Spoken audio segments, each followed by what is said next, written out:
balita dahil matapos ang halos 4 na dekada. Ang #1 tabloid bilang radyo, TV na. Kaya kami pa rin ang magiging una sa balita. Hindi lang basta balita. Siyempre, pati entertainment. Para kumpleto, Ricardo, dala namin ang mga balitang sports. Abante ang best balita. Entertainment. Sports to. Abante ang best. Una sa balita, entertainment, sports to.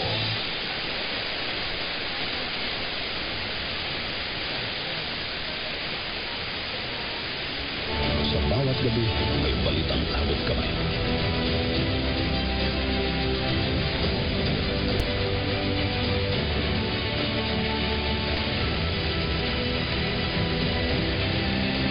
Lalo kami sa digital na mundo.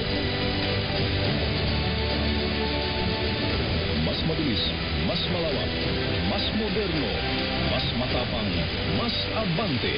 Mahigit 3 dekada ng tapak.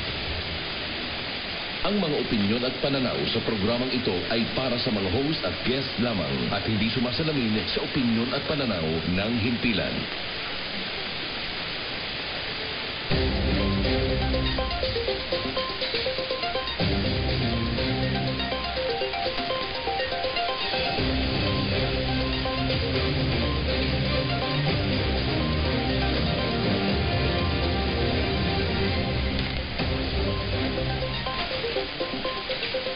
Magandang araw Pilipinas, Luzon, Visayas at Mindanao.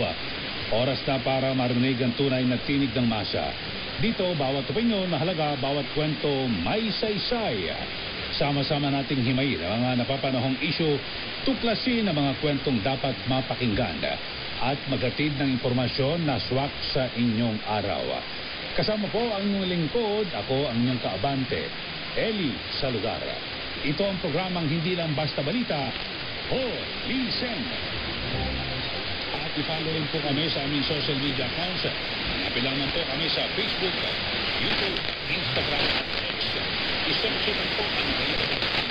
Ito si 94 Abante Radio. Napapanood din kami sa Sky Cable, Channel 85, Converge, Channel 79.